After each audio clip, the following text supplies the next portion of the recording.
On Talk Radio 1210, WPHT. Back in a moment. From the Malamut and Associates Law Studios, this is the Adam Malamut Show.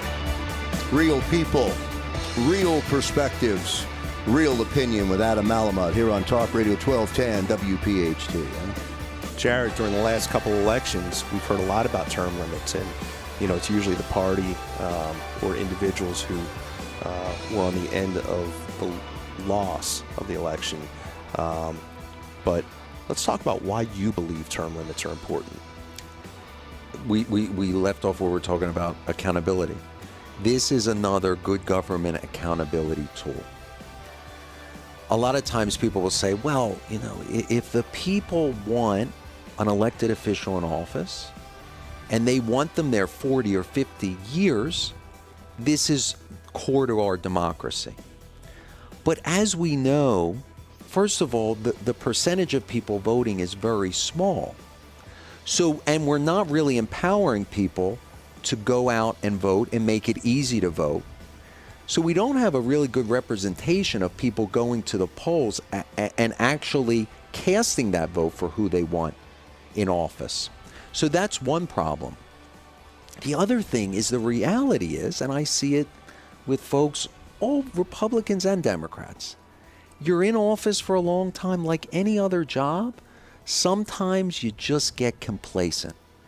If every single legislator was operating at 100% and driving and aggressive and moving forward, we wouldn't need term limits. That, unfortunately, is not the reality. So this is kind of just a housekeeping mechanism. Someone sort of lost their way a little bit.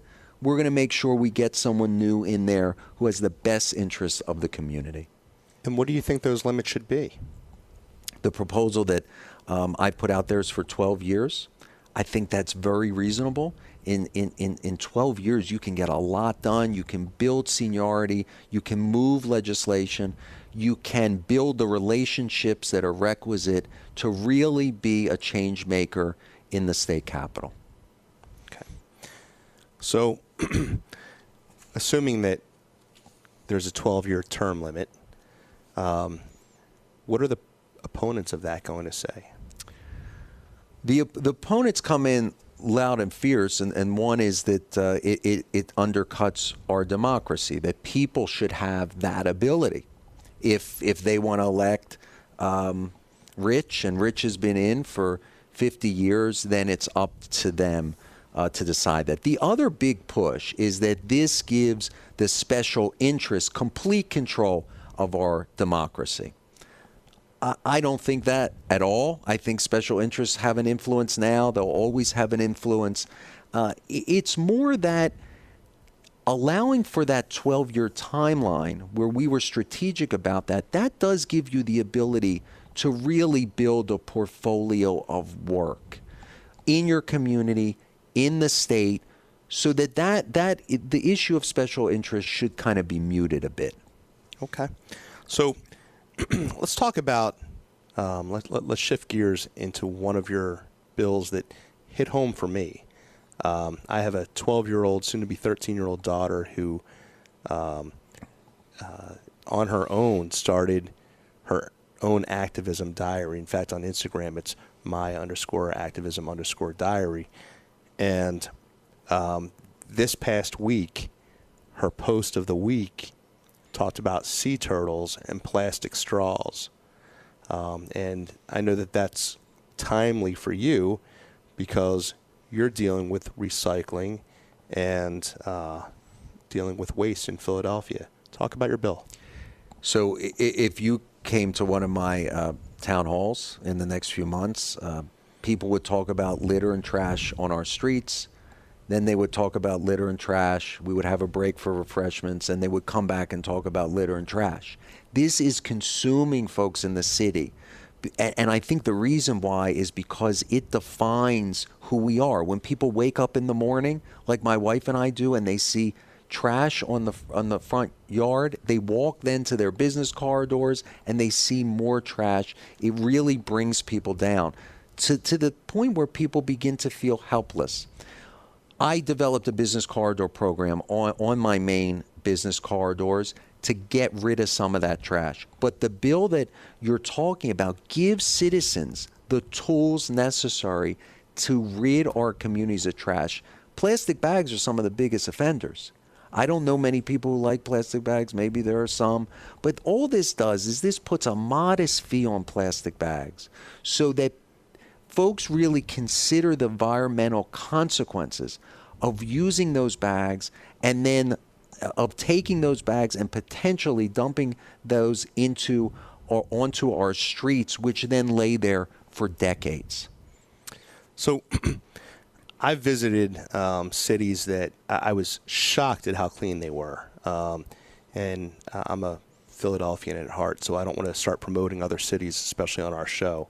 But having visited other cities and then hearing guests of ours that we take to Philadelphia to the city for dinner, for a sporting event, talk about the dirt is offensive to me. But I view it as a very pervasive problem. How do we conquer that? How do we get over that so we can improve tourism? How do we get the message out that the city of Philadelphia is not what people view it as? It's not Philadelphia. Right. It's Philadelphia. It's sad. You know, we hear all these plans for getting rid of litter and removing trash, and let's do it by 2040, 2050. Well, we could put a man on the moon in a couple years. I think we can kind of speed up the process for cleaning up our city. It's that important. We have a birthday coming up in the U.S., 2026, the 250th birthday. That should be our goal. Let's dedicate all our resources in our arsenal to make sure that our streets, our communities are clean of trash by 2026. So it's retraining behavior, though, isn't it? Yeah, I mean, that's it. It really is. It calls for a holistic approach. You need your business corridors cleaned, and they can be kind of done by a professional service like mine are. And look, in Center City, Philadelphia, in the Center City District, they're cleaning their corridors 3 or 4 times a day. Right now, I'm only at once a week. So we need to up that. It's street cleaning, bringing back street cleaning on our corridors and in our neighborhood. So that's kind of a city function. And then, like you said, it's an educational process. Kids in schools need to know how important it is to take care of their communities and keep them litter-free. Jared, you just mentioned kids in schools. That's a great segue into your Schools to Workplace Pipeline Act. Please talk about that.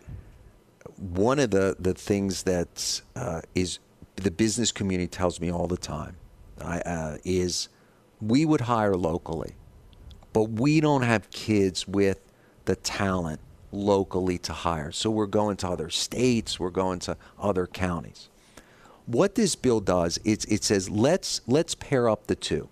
Let's pair up kids from a local high school with local businesses, and then let the two of them begin a relationship, a dynamic relationship, where the business informs the school of what are the specific skill sets needed for that particular student to enter the business. Then we get the curriculum in the school, the necessary additional teachers and equipment, so that we know when that student leaves senior year in high school, they're going right to that business to firmly enter the middle class and get a good life-sustaining job.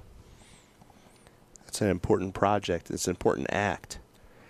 And why aren't we doing it? If you go to Hanover, Pennsylvania, which is in York County, under one roof and their high school, they have a credentialing program of basically every single credential that represent the businesses in the area. So if you want to go in the hospitality industry, boom, it's right there under roof.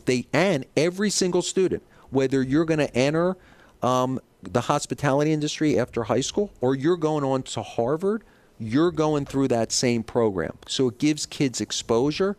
The program is working so well that businesses are competing for these kids.